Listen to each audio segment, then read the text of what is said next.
Bueno, yo soy Virginia Peire, estoy con mi compañera Lucía Martínez, que somos residentes de Casa de Galicia, el Círculo Católico, y vamos a presentar tomografía cardíaca. Esta es una guía de ruta, en realidad, de los temas que vamos a tocar. En principios generalidades, principios generales, el tomógrafo, o sea, el aparato en sí mismo, los tipos de estudios que se pueden hacer y las modalidades.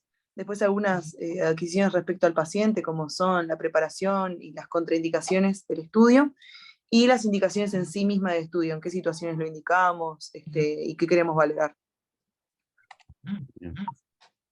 Bueno, dame un segundito, tengo que acomodar.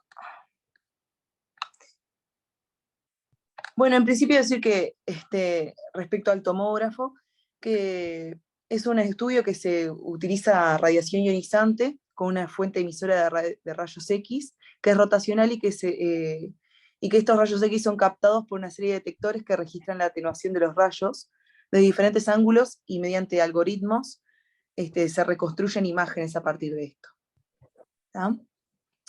El aparato está constituido por varias partes: el tubo de rayos, como dijimos recién, el colimador, que lo que hace es alinear el haz de rayos, los detectores, que son los canales estrechos que detectan los fotones de radiación que traspasan al paciente. Es decir, los rayos X disparan, o sea, se disparan los rayos X y los detectores reciben esos rayos con diferentes atenuaciones dependiendo de los tejidos que van traspasando. ¿Tá? Ujú. El número de los detectores determina el número de cortes y la resolución espacial y también la nomenclatura. Por ejemplo, se dice TC de multidetector de 64 filas, de 300, y hay incluso hasta de 320 filas. Ay, me dan un segundito que me estoy quedando sin batería, así conecto un segundito esto. Dale. Perdón.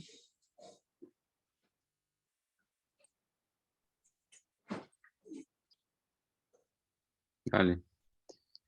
Bueno, entonces, lo que decía es que lo máximo que se utiliza actualmente son de 320 cortes, y a mayor número de cortes es mayor la visualización que se logra del corazón y de las estructuras. ¿Tá? Ujú.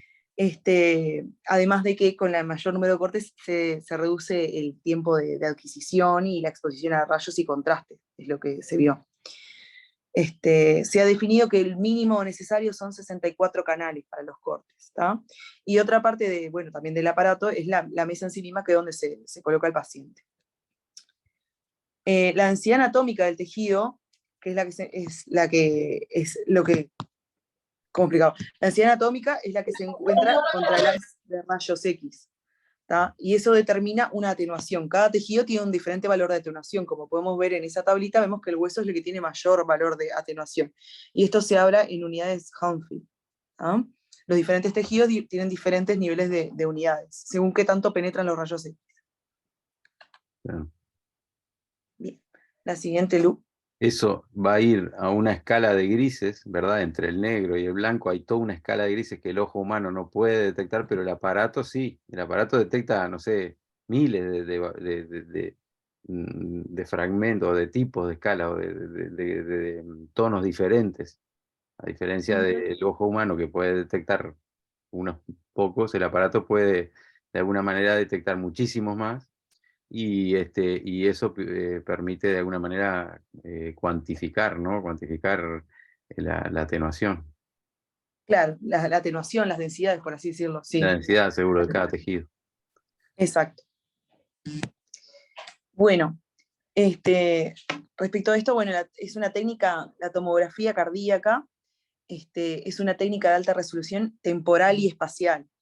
El corazón es un órgano que se encuentra en constante movimiento, y las estructuras de pequeño y con estructuras que tienen muy pequeños tamaños, como son las arterias coronarias, por lo cual constituye un desafío para la evaluación de las imágenes.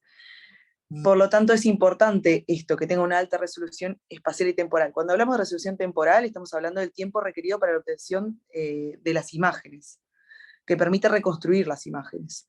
Una alta resolución temporal significa que se obtienen las imágenes a gran velocidad, permitiendo reducir los artefactos por movimiento que degradarían su calidad. Como sabemos, el corazón en realidad está en constante movimiento. La única parte en realidad que está más quieto, por así decirlo, es la diástole temprana, y es donde se tratan de obtener las imágenes. ¿Tá? Pero al tener una alta resolución temporal, se disminuye ese artefacto constituido por el movimiento en sí mismo. ¿Tá?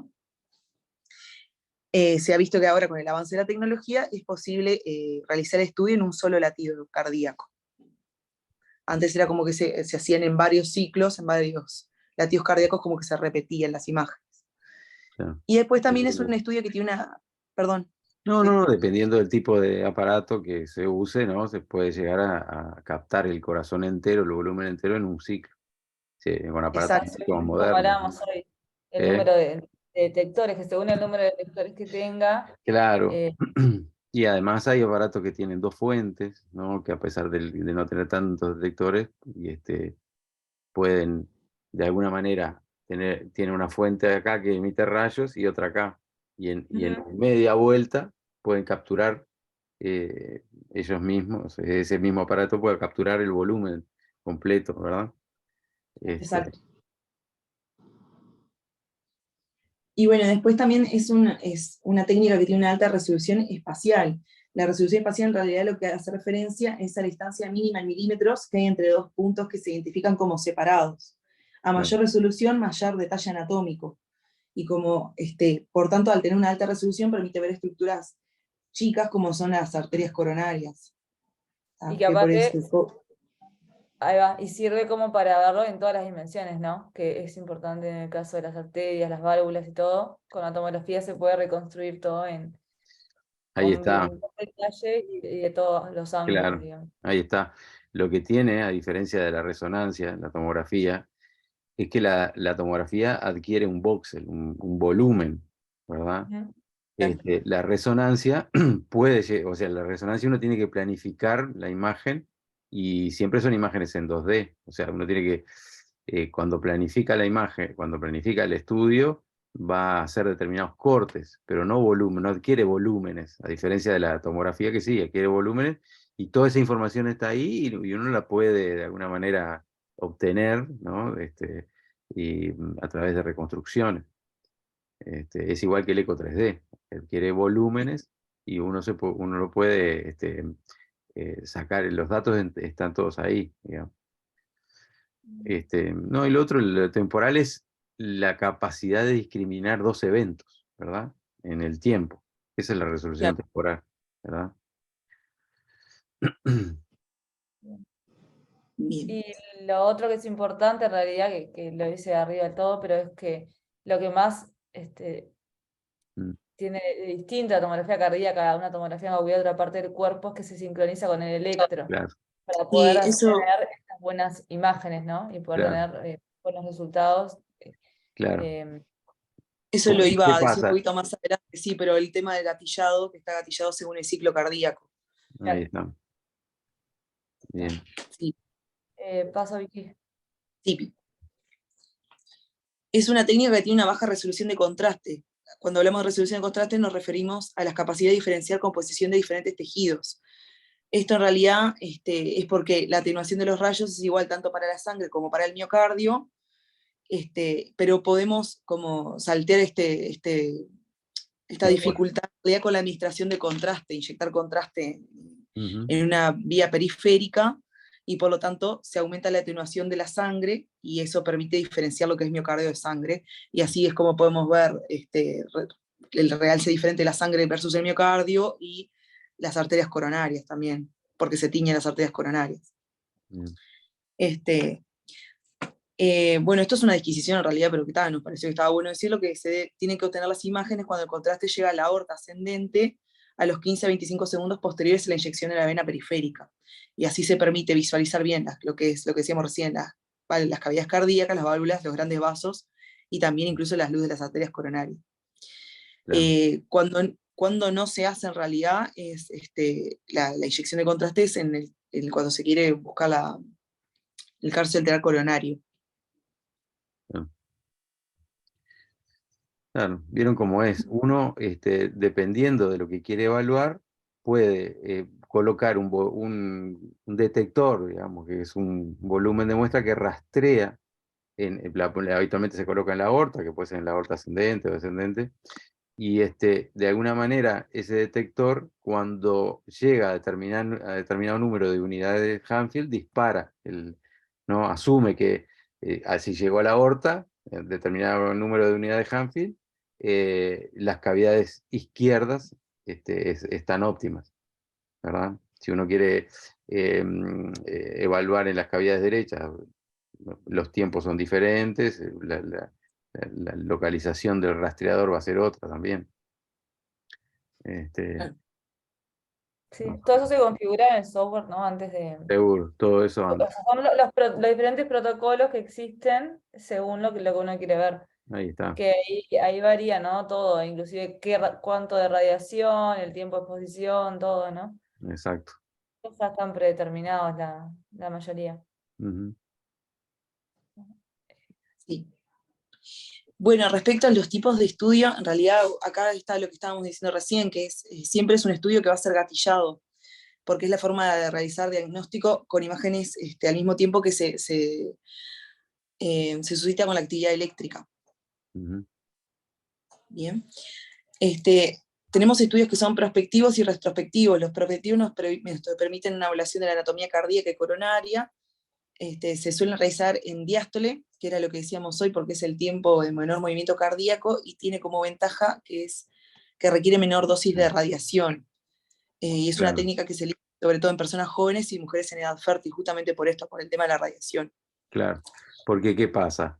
Ahí, en el método prospectivo, digamos, en la forma prospectiva, el aparato emite rayos solo, por ejemplo, en el 70% de la diástole. Y después el Ahí va. resto se apaga, no emite más. Claro, Adquiere esa parte, digamos, del corazón en el 70%. Al siguiente latido, o 3, 4 latidos más adelante, otra vez se mueve la mesa, adquiere otra porción en el 70%. Y así lo va haciendo exacto. hasta completar entonces se disminuye pila, ¿no? La dosis de radiación Exposición, claro. la exposición a la radiación. En el retrospectivo se va adquiriendo durante todo el tiempo. Puede haber modulación de dosis que disminuye, pero siempre se está irradiando, digamos, durante todo el tiempo que se adquiere. Que eso tiene algunas ventajas y desventajas, ¿verdad? Claro. Este, Retrospectivo y prospectivo, ¿son sinónimos de helicoidal no, ta? no, Porque ahora como decías esto me no, quedaba la duda porque es como parecido. no son sinónimos. Ambos pueden ser tanto en un sistema helicoidal o en el movimiento de la mesa, digamos. Ta, Uno es más en perdón. relación a en qué momento se libera la radiación, ¿no? Se dan los rayos. Sí, eh, y el otro es cómo se hacen los cortes para obtener las imágenes. claro, Claro, exacto. ta, Igual eso ta. lo tenemos ahora que más o menos lo explica también. No, como lo describiste así me quedé pensando como que era parecido, por eso me quedé, ta. Y bueno, después del retrospectivo que evalúa el corazón en movimiento y sirve para cuantificar la función ventricular o valvular, se puede utilizar cuando las frecuencias cardíacas son elevadas o irregulares, como por ejemplo en el caso de la FA. La información se obtiene durante todo el ciclo cardíaco, por lo cual se puede reconstruir imágenes en diferentes fases.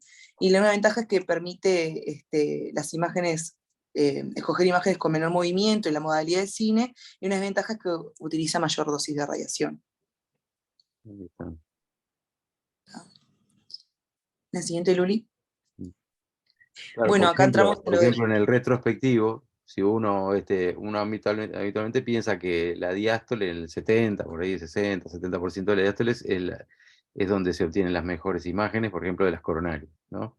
Claro, Este, y va ahí a evaluar esa fase, digamos, y ve que las imágenes no son buenas. Entonces la ventaja que tiene es pasar a ir al 40%, o ir a evaluar las imágenes en la sístole, por ejemplo.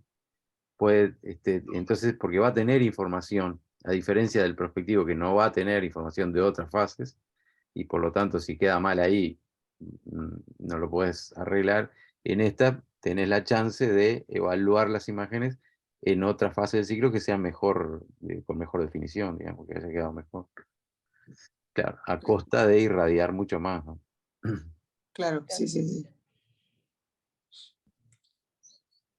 Sí, Bueno, son en el mismo sentido el tema de las frecuencias cardíacas altas o irregulares. Una FA tenés mucha más También, probabilidad de que la imagen salga con artefactos, claro, no se vea bien. Entonces, si claro. bien lo radias un montón al paciente, tenés mayor selección de Sí. imágenes procesadas en realidad, ¿no? claro, claro. Igual en el método retrospectivo, es bueno, digamos, es bueno que sea lenta y estable la frecuencia, para que te Sí, quede. obvio.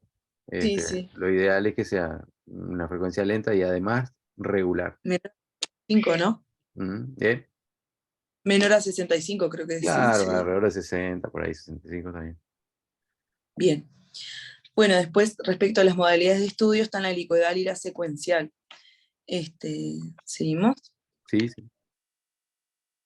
En cuanto a la helicodal, la exposición a la radiación y los movimientos de la mesa son continuos. Es como que el paciente es movido a través de los rayos X en rotación, es decir, sin detenerse en ningún momento. Ujú. Los detectores reciben datos a partir de múltiples secciones contiguas del paciente y se recolectan los datos y son solapados de forma que se pueden reconstruir las imágenes. Es como si fuera una especie de grabación continua, por así decirlo, del paciente, que es lo que quiere representar la imagen, que el paciente se mueve a través de la mesa y se van obteniendo todos esos datos mientras el aparato gira a su alrededor. Está también lo que se llama la TC helicoidal de alto pitch, que es el avance de la mesa muy rápido a través del paciente en un solo ciclo cardíaco, lo que permite la obtención de imágenes con dosis ultra bajas y con tiempos de exposición ultra cortos. Y eso requiere una tecnología específica que no está disponible en todos los lugares. Ujú. La ventaja de esta técnica es que permite una reconstrucción de datos a lo largo del ciclo cardíaco, que permite, por tanto, la evaluación de la función ventricular como cine y la modificación de los datos en caso de arritmias, pero tiene una mayor exposición a radiación respecto a la secuencial, que es la que vamos a ver ahora.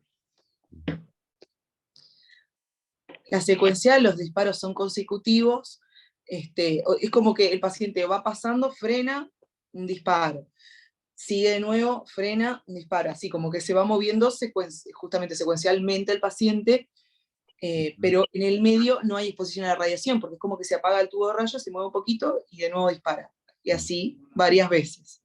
Por eso el dibujito es como si se hicieran cortes diferentes en diferentes sitios. Ujú. Eso, los rayos X permanecen apagados y se desplaza de nuevo para la mesa para la nueva adquisición. Y los datos se reconstruyen luego. Tiene la ventaja de eso, de que tiene menor exposición a los rayos, porque es pulsado, generalmente un 68% menos de exposición a rayos se dice, y la desventaja es la limitación para la reconstrucción de imágenes y la incapacidad de la evaluación de la función ventricular, porque eso no permite las imágenes de cine, no permite una evaluación continua del ciclo cardíaco. Ujú. Sin embargo, se han hecho varios estudios y, por ejemplo, el ensayo Protection 1 lo que dice es que la calidad diagnóstica entre ambas técnicas, como quien dice, es la misma. ¿Tá? Lo que permite son cortes finos de coronarias y detalle de movimientos y artefactos, y los cortes gruesos te permite ver vasos gruesos y anatomía gruesa, como quien dice. La siguiente, Luni. Respecto a la preparación del paciente, bueno, siempre obviamente hacer una historia clínica completa, ver los antecedentes, qué se busca con esta técnica, si es una técnica de diagnóstico o qué se pretende. Hay que instruir al paciente respecto, sobre todo es muy importante la parte de la respiración por el tema de los artefactos y la claustrofobia de los pacientes, que a veces no toleran este tipo de técnicas. ¿No? El paciente tiene que tener un mínimo de ayuno de 4 horas, debe evitarse la cafeína y los derivados 24 horas antes, sobre todo por el tema de la frecuencia cardíaca, valorar el tema de la función renal y que tengan un CLIES mayor a 45 por el tema de administración de contraste, medicación para pacientes alérgicos, generalmente lo que se hace es el triple plan, buscapina, raitin, no, creo que era. La colaboración del paciente, como dijimos, bien importante, la de las instrucciones respiratorias, porque tiene que estar en apnea. 10 segundos por lo menos. 10 segundos de 10 apnea, segundos sí. de apnea por lo menos. Claro, la capacidad de poder mantenerse en decúbito, que hay pacientes que, bueno, por diferentes patologías, EPOC, edema pulmonar, y eso no pueden mantenerse en esa posición, y la supresión de la metformina 48 horas después, también por el tema de la insuficiencia renal, por el contraste. ¿No? Sí, por la acidosis láctica que está vista, También. que puede dar la diasformina, ¿no? Pero está. Sí. Las contraindicaciones absolutas para el estudio en realidad es el embarazo, y relativas, bueno, están los ritmos cardíacos rápidos y irregulares, como puede ser la FA, pero como vimos en la helicoidal en realidad hace que se pueda utilizar esta técnica, la obesidad mórbida y pacientes con un calcio arterial coronario muy alto, de 400 a 1000.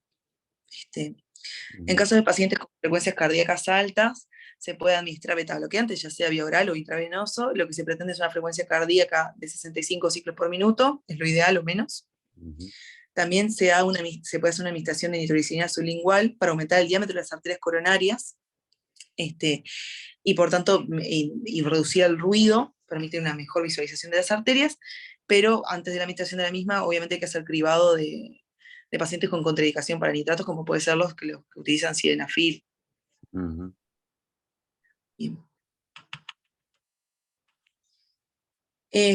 Y bueno, decir que ahora entramos más bien como en la parte de utilidades e indicaciones, que permite una evaluación no invasiva tanto cardíaca como coronaria, permite ver la pared arterial, en algunas técnicas la cuantificación del calcio arterial coronaria, que es importante, como vamos a ver después en los síndromes coronarios crónicos, permite ver la función sistólica tanto del ventrículo izquierdo como la del ventrículo derecho, permite caracterizar las válvulas cardíacas, el tejido miocárdico.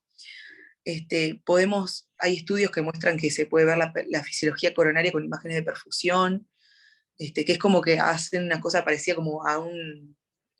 Como Contraste ecográfico.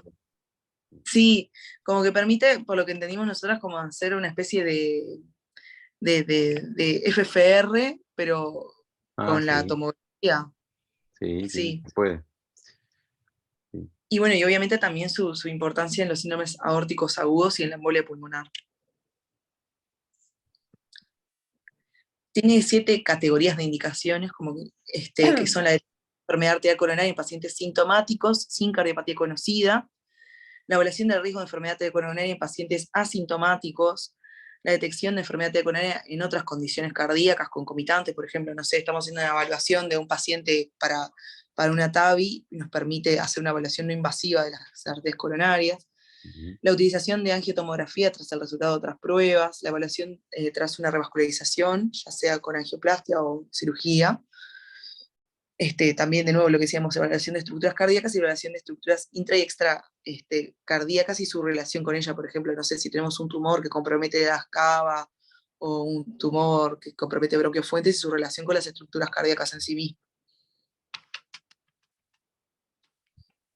Sí, ahí va. Y ahora hablando un poco de las indicaciones que dijo Vicky, para evaluar el calcio arterial coronario se puede hacer la tomografía cardíaca en pacientes asintomáticos o con una probabilidad clínica pretest intermedia. El estudio de score de calcio va a ser un estudio prospectivo que va a ser sin contraste y bueno, con una apnea de 5 segundos fue lo que nosotros habíamos encontrado, pero de 5 a 10 segundos. Lo que va a evaluar es el calcio coronario, todo el árbol coronario, y se va a cuantificar según la densidad, el área, qué tanto ocupa, y va a dar un valor que se expresa en unidades Agatston. Que yo ahí puse 2 clasificaciones, porque hay una que es la que está en el Braunwald, que es la primera, que la divide como menor a 100 unidades Agatston, con un compromiso ateromatoso con probable significado clínico, que en estos pacientes lo importante es hacer un tratamiento agresivo de los factores de riesgo cardiovasculares para que lo que tienen no progrese demasiado y poder ya atacar la enfermedad desde un principio.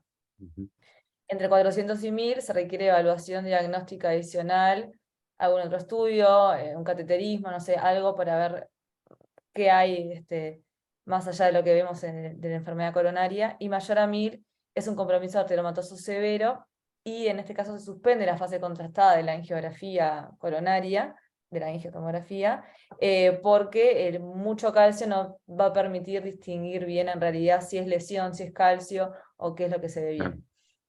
Y en realidad la otra... El efecto Blooming, que le llama. Exacto. Y Que la otra tanto clasificación calcio no deja ver la luz. Claro. que creo que es la que se usa más también, o sea, no sabía cuál, por eso cuál de las dos, que en realidad le vi de 0, de 1 a 99, de 100 a 299, de 300 a 1000 y mayor a 1000. Que en realidad es más o menos lo mismo, lo único que tiene más, como más segmentado. Claro. Algo importante es que la placa, hay otros componentes de la placa aterosclerótica, más allá del calcio, que no se ven en la tomografía y puede estar como ácidos grasos, componentes fibróticos, y eso no quiere decir que el paciente con una angiotomografía, con un score 0, no tenga nada de ateromatosis coronaria. ¿no? De hecho, parece que tuviera eh, placas, si tiene placas no lipídicas, o podrían ser más vulnerables que, ¿no? Son las más riesgosas, Las o más sea, la riesgosas, calcificada es por lo- como el estadio menos riesgoso claro. en sí mismo. Exactamente. Y además, evalúa placas que son excéntricas, ¿no? Que un cateterismo puede no detectarlas, ¿verdad? Sí, Claro, salvo que se hiciera IBUS, O que sí, claro. hiciera, porque claro, ve bien la remodelación de la pared. ahí está. Después, bueno, que la presencia y la extensión del calcio va a depender de la edad, del sexo y de la raza y los factores de riesgo obvio del paciente. Y se ve que hay mayor puntaje, sobre todo en los pacientes de raza blanca.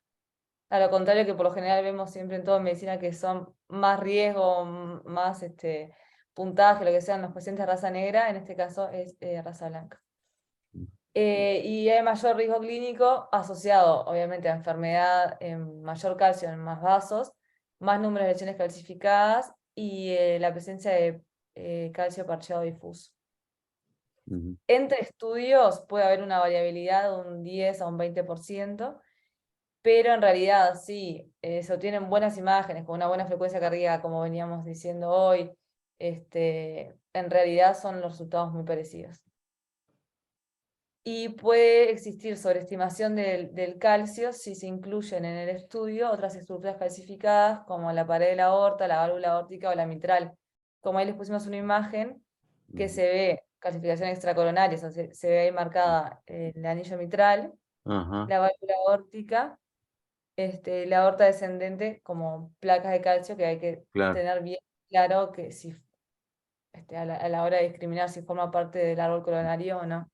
claro. Porque vieron que uno puede, es un programa que tiene el equipo, la consola del tomógrafo, donde uno va pintando de alguna manera, va trazando con un lápiz, o rodeando con un lápiz, y el aparato va sumando las unidades, sumando, sumando, sumando. Entonces, el error puede estar ahí, ¿no? Que uno no sepa bien dónde está la circunfleja, porque ahí puede pasar la circunfleja, ¿verdad? Sí, claro. Y el anillo mitral. Este, Claro, me imagino que, por ejemplo, donde es la emergencia de las coronarias, ahí debe ser difícil distinguir qué parte, qué tanto calcio sí, es del seno claro, de Valsalva y qué tanto es de la de coronaria en sí, qué tanto es de la claro, aorta. seguro. Sí, sí, claro. Y bueno, acá pusimos algunas imágenes de diferentes grados de score de calcio coronario. En la primera, en realidad es un score de calcio 0, no se ve placa calcificada, como decíamos hoy. Ujú, En En la de la la otra, izquierda. sí. la de izquierda, sí, en la primera. En la del medio es un score de calcio que se calcula más o menos en 100, Ujú, con una placa que se ve calcificada puntual en la descendente anterior. Y después en la que tenemos más a la derecha, ya es un score de calcio más alto, mayor a 300 aproximadamente, que se ven varias placas calcificadas a nivel del tronco y después se ve cómo va bien para la circunfleja y para la descendente anterior. ahí está. La que va para arriba, la descendente anterior, esa, y la Y otra, la esta, que va para hacia el costado, es la circunfleja. exacto, ahí pusimos esa imagen. Y Y después, bueno, vieron que ahí va a ser muy difícil ver en esa descendente anterior, si le ponen contraste, es muy difícil identificar si hay alguna estenosis, porque ya el calcio, digamos, como que genera ese efecto que impide ver la luz. Desde, Claro, tal cual. mm, después es importante saber que la cuantificación del calcio tiene valor pronóstico y nosotros encontramos algunos estudios como el Grindal y Cola, que fue un estudio que se hizo en 1461 pacientes asintomáticos que se siguieron por 7 años y mostró que la presencia de un score de calcio mayor a 300 se asociaba a un riesgo mayor de muerte cardiovascular e infarto si se comparaba con pacientes con un score de calcio 0. Que obviamente que es algo predecible, pero tener un estudio que lo haya seguido, como que le da otra importancia. Y el MESA, que es un registro prospectivo de 6.800 pacientes aproximadamente, que se siguieron por 3.8 años, primero y después hasta por 14 años, también en realidad mostraba el mayor riesgo a mayor valor de calcio coronario. Más o menos pusimos eso como para poner algo de estudios que hay hechos.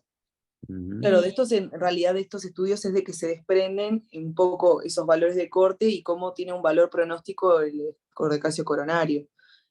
Cómo se traduce una cosa que es algo que es en realidad visto en imágenes en algo clínico, que es la mayor mortalidad o mayor riesgo de eventos, mejor dicho, mayor riesgo de eventos, perdón.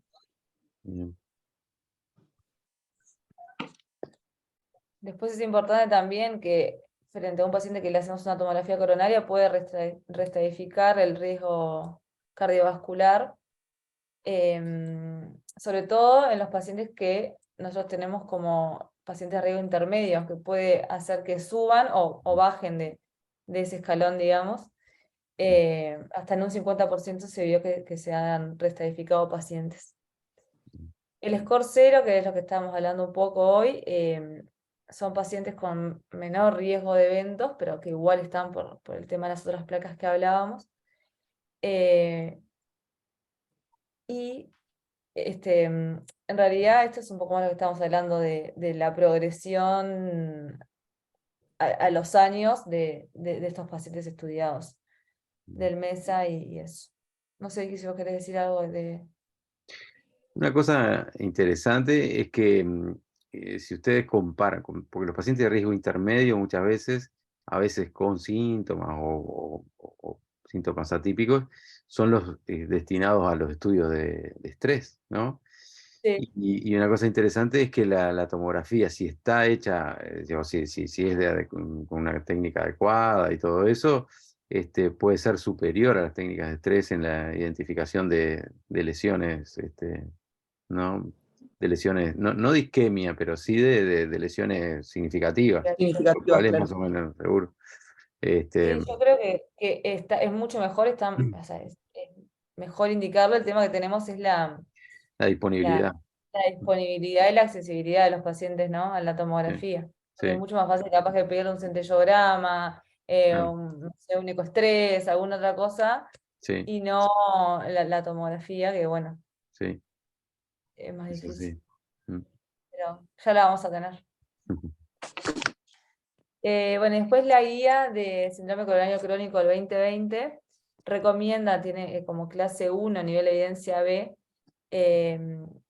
la estratificación del riesgo mediante pruebas, como decíamos ahora, en pacientes, por ejemplo, con probabilidad intermedia, por imagen de estrés o tomografía coronaria, siempre que la disponibilidad lo permita, para pacientes con sospecha o no diagnóstico de enfermedad coronaria.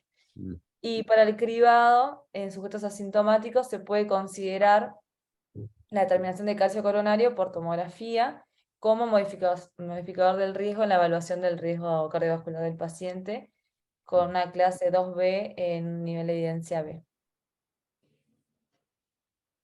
Ahí a la derecha está el esquema típico que está ahí en la guía que dice que, bueno, que nada, que se recomienda sobre todo para los que tienen probabilidad clínica baja, y que sospechamos que van a tener una alta calidad de imágenes, como son pacientes que ya tienen frecuencias cardíacas ideales, que no tienen ritmos irregulares, y según obviamente la disponibilidad de centro y ¿cómo es? Y la experiencia en el uso, obviamente. Claro.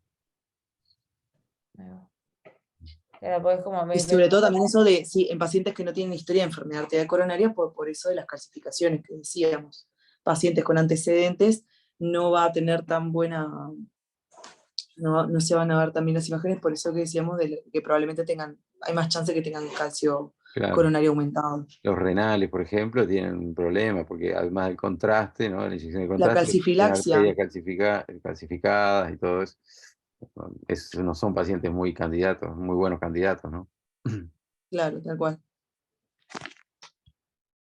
Bueno, y ahora después pasando en realidad a la segunda parte de otras de las indicaciones, después de hacer el score de calcio coronario, si es posible, se puede hacer una angiografía coronaria en pacientes sintomáticos o bueno, con pacientes que tienen evidencia sugestiva de isquemia.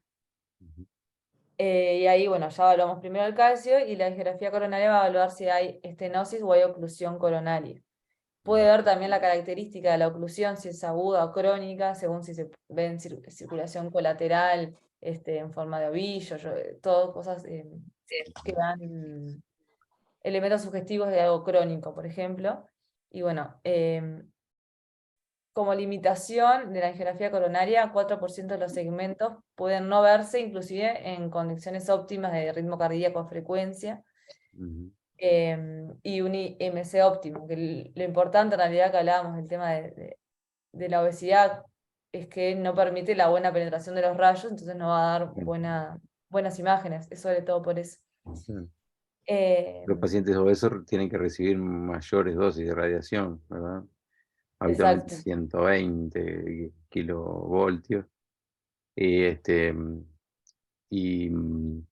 a diferencia de un paciente flaquito que de repente con 80 es suficiente. Exacto. E inclusive así las imágenes pueden no ser tan buenas, ¿no? Claro.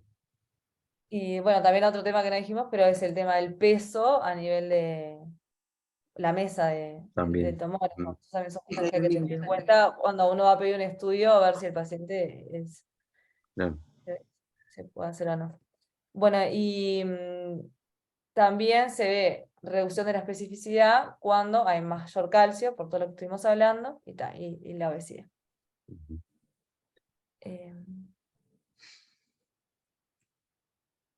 La evaluación de la estenosis coronaria se hace, bueno, viendo forma visual, y se puede clasificar como mínima, menos de un 25%, leve de un 25 a 49%, moderada de 50 a 69% y severa más de 70%. Si se lo compara con el cateterismo cardíaco, la gravedad de las estenosis por tomografías son mayores cuando uno le hace después un cateterismo, pero en realidad siempre hay buena correlación entre los dos estudios. Sobre todo con eso, con la ecografía intravascular, porque es como lo que decíamos hoy, que permite también ver la pared externa del vaso, la capa media de la pared externa, que no así en el cateterismo, ¿no? Sí, pero siempre se dice, ¿no?, que sobreestima un poco las lesiones, la tomografía, ¿no? Claro, porque eso por la de la excentricidad de algunas lesiones. Sí, y por el estudio en sí, o sea, viste que hay estudios que... y la presencia de estenosis mayor al 50% por tomografía se asocia a mayor probabilidad de isquemia si se lo compara a pacientes que se hacen estudios de perfusión, ¿no? Aporte de información pronóstica es una herramienta más en el tratamiento preventivo y en el tratamiento secundario también. Y obviamente pacientes con ya antecedente de revascularización van a tener peor pronóstico y aparte van a tener peores resultados a nivel del estudio, mayor calcio, mayor número de oclusiones.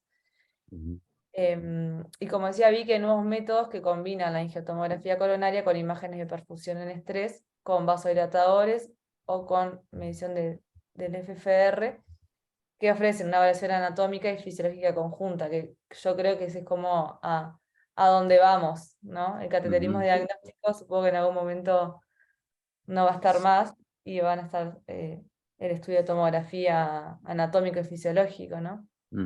Sí, probable. Mismo creo que usaban el mismo punto de corte de FFR, usaban la misma fórmula, esa que era la de la caída de flujo después de la obstrucción, y usaban también menor a 0,80, menor a 0,75, Y hay una y les buena daba relación resultados muy con similares. y hay una buena relación con el cateterismo, digamos, con invasivo.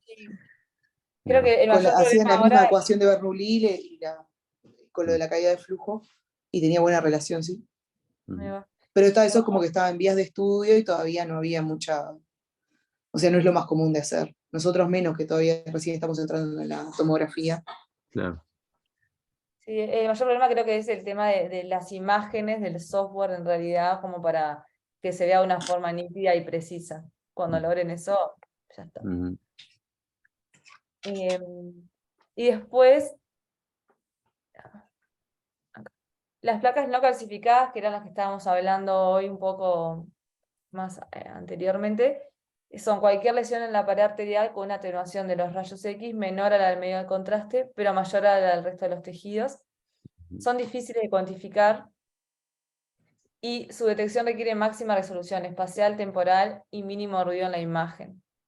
En pacientes asintomáticos pueden encontrarse como un único hallazgo en un 5 a 10%, con un infrecuente patrón obstructivo. Por eso es que no se recomienda hacer la angiotomografía en pacientes asintomáticos de forma de cribado de placas no calcificadas, porque en realidad son placas no significativas, que no son fáciles de encontrar, exponerse al paciente a radiación, a contraste, por algo que en realidad no va a cambiar mucho la conducta. En pacientes sintomáticos suelen ser un hallazgo frecuente, aparte de las otras placas que podemos encontrar, y se pueden clasificar en fibrosas o ricas en lípidos según su atenuación.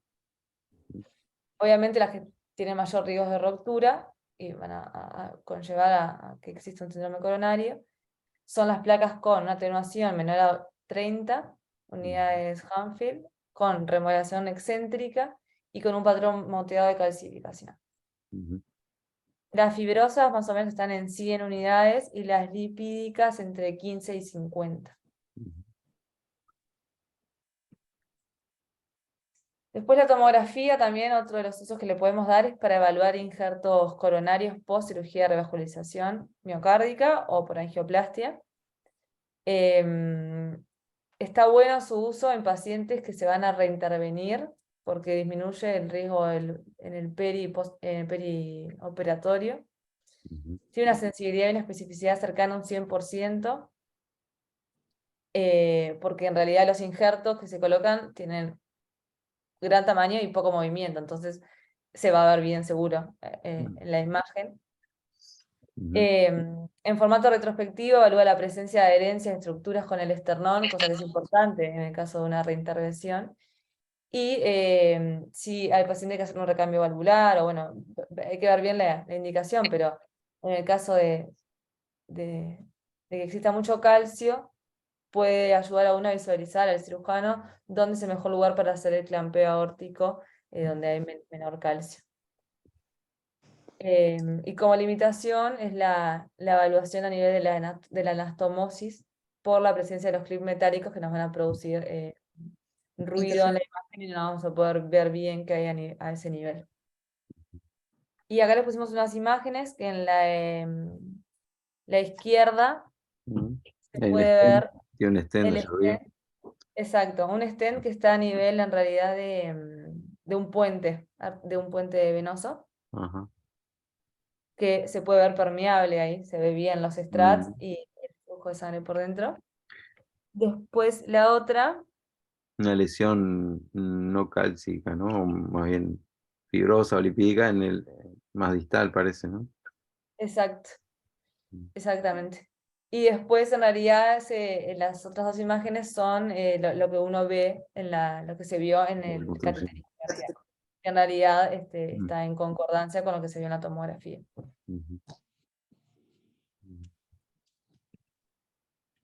Bueno, también, ya lo vimos allá, pero sirve para el estudio de endoprótesis coronarias, que también es un estudio limitado, porque los stents suelen ser chicos, finos, y a eso se le suma la presencia del metal. Entonces pueden generar artefactos que a veces pueden no verse bien si hay lesión intrastent o bueno. Pero con los mayores de 3 milímetros y dependiendo de la prótesis que tenga, del stent que tenga, se podría evaluar la presencia de restenosis. Y ahí también les pusimos una imagen de cómo se ve. De un stent permeable en realidad, que en la tomografía se ve que está permeable en la primera imagen, luego en el cateterismo se observa también. Con respecto a la morfología y la función de los ventrículos y las válvulas, va a permitir, como ya estuvimos hablando un poco, evaluar la función del ventrículo en formato de cine, lo que va a ayudar y va a permitir estimar la FEBI y el movimiento regional de la pared del ventrículo. Evaluar la morfología del miocardio, sugestiva de infarto, por ejemplo, si hay parte de la pared que está adelgazada, si hay calcificación, si hay reemplazo graso miocárdico. También permite ver la presencia de trombos en el ventrículo, evaluar la morfología y los volúmenes de las aurículas, si hay coágulos, hay trombo en la orejuela izquierda, y esto lo ve con un alto valor predictivo negativo. O sea, en realidad está bueno para descartarlo. También sirve para ver cardiopatías congénitas y anomalías en las arterias coronarias. Es muy bueno para ver anomalías coronarias. Sí, sobre todo orígenes anómalos de la Del- derecha, la circunfleja. Sí. sí. En comparación con, por ejemplo, el ecocardio, el transesofágico, evalúa de una forma mucho mejor el anillo aórtico por su naturaleza, por su geografía, por su geometría, en realidad, y también ve bien la angulación de la aorta, mejor que el transesofágico.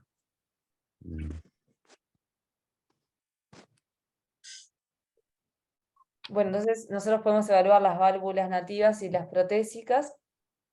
Cuando evaluamos una estenosis aórtica sobre válvula nativa, podemos caracterizar bien la extensión del calcio valvular y del anillo, estimar el área valvular por polarimetría, y es un estudio que es el gold standard, en realidad, primordial para el implante para la TAVI. Sí. Y de hecho, para la estenosis aórtica está en el algoritmo de decisiones, ¿no? Cuando uno tiene dudas de la severidad de una estenosis, recurre a las unidades Agaston del calcio aórtico valvular para definir a veces, ¿no? Si la estenosis es severa o no. Hay estudios grandes que muestran que por encima de determinadas unidades, creo que era 1200, creo que era 800 en la mujer o algo así, 1200 en el hombre, habla de severidad de la estenosis, ¿no? Ahí va. Sí, exacto. Después puede evaluar la presencia y la severidad de la insuficiencia aórtica. Las válvulas protésicas sirven para evaluar la concordancia del anillo y de la prótesis, el crecimiento que existe tisular interno, la trombosis valvular y la fuga paravalvular. Bueno, como es ventaja en realidad, si lo compara con el cateterismo, no tiene una evaluación hemodinámica. O con el eco transtorácico que te permite ver gradientes medios, máximos, velocidades, es algo que no podemos evaluar bien con este método. Pero está, sí, lo que importa es que sí, lo que decía Lu, el tema del tamaño del anillo y la prótesis, y evaluar mismatch. Y lo otro que también se puede, en la cardiopatía isquémica, ¿no? Puede evaluar zonas de fibrosis, como la resonancia. Si ustedes, ¿no? Eso lo saben, ¿no? Igual que Sí, el real, igual que el gadolinio, si uno adquiere pasado determinados minutos, creo que después de 10, 12 minutos, se acumula el contraste en las zonas, digamos, infartadas, en las zonas de fibrosis del miocardio. Entonces, habitualmente subendocardio, transmural. Entonces, también, al igual que la resonancia, permite el diagnóstico de cardiopatía isquémica, por ejemplo, o de infarto evolucional, secuelar, o este, eh, puede ser útil ahí también. bien. Bueno, y en el caso de la TAVI, como para hablar un poco de eso, el protocolo de adquisición es sincronizado con el electro, como hemos visto, preferentemente prospectivo, pero puede ser retrospectivo si las frecuencias son elevadas. La valoración para la factibilidad del implante tiene que incluir no solo la válvula aórtica, sino la raíz y también las arterias ilíacas y femorales, sobre todo por los accesos. Es el patrón oro para la valoración y la medición del anillo aórtico, por lo que vimos, porque tiene una configuración de una Y del geometría tracto. oval y del tracto. Ahí va. Y algo que siempre queda como informado cuando las hacen pre-TAVIs es, por ejemplo, la distancia del anillo al ostium de la coronaria Las coronarias, izquierda, de la sí. derecha, o el tema de la implantación para que no quede bien arriba de las Claro. coronarias y produzca obstrucción. Exacto, o sea, se pueden sacar un montón de medidas y de datos útiles por la tomografía, en realidad. la correcta medición de lo que decíamos evita complicaciones como insuficiencia aórtica valvular, o bueno, paravalvular, embolización del dispositivo, mismal de la prótesis, oclusión de las arterias coronarias o bueno, rotura del anillo por una mala medida del mismo. Se mide el anillo basal, que el anillo basal se define como el que está inmediatamente debajo de los puntos de intersección más bajos de las cúspides aórticas. Y para elegir el tamaño de la prótesis hay que medir el diámetro mayor y menor del anillo promediándolos. También el perímetro, depende mucho de qué prótesis se pone. Hay algunas que utilizan área, otras utilizan perímetro. Pero bueno, Bien. son datos que se La pueden obtener. distribución, vieron que puede evaluar muy bien la distribución del calcio, ¿no? A nivel ahí de las válvulas, ¿verdad? Que eso es un elemento, claro. Si hay calcio predominantemente en un lugar, cuando se expande la prótesis, tiene más riesgo Puede de, quedar subexpandido, claro. claro, su expandido, de rotura, si se apoyan. Y sí, también ver bien a qué ángulo colocar la También. prótesis, ¿no? Porque Sí. una vez que queda liberada puede quedar mal posicionada y provocar la insuficiencia, la fuga, la embolización. Claro. Son todos datos que da la tomografía. Bien. Y después también se puede utilizar para evaluar síndromes aórticos agudos y embolia pulmonar. Tiene una sensibilidad de 100% y una especificidad de 98% para el diagnóstico de disección de aorta. Y bueno, debe sincronizarse con el electro. Para la embolia pulmonar tiene un valor predictivo negativo de un 99% en pacientes con probabilidad clínica intermedia baja, aunque la precisión disminuye a nivel cada vez distal, ¿no? A Claro. nivel de los lóbulos. Claro. Eso es lo que se usa en los servicios de emergencia, ¿no? Y que se llama triple rule out, ¿no? Un paciente viene con dolor torácico y bueno, el electro no dice mucho, uno no sabe bien, entonces es un estudio que descarta tres entidades importantes, ¿no? Que pueden comprometer la vida, que son la disección, la embolia y la obstrucción coronaria. Exacto. Bueno, sabemos que para la embolia pulmonar, con lo de las probabilidades clínicas, bueno, primero con lo de la inestabilidad hemodinámica o no, y que si está hemodinámicamente estable, ahí te guiabas primero por score de Wells, y según eso, si era bajo podías empezar con dedímeros, y si era alto ya te ibas de una a la tomografía. Claro. Sí. Y bueno, y en realidad hasta ahí llegamos. Muy bueno. Bueno, muy bueno, muy bueno. Bien completo, me parece que bien de bien.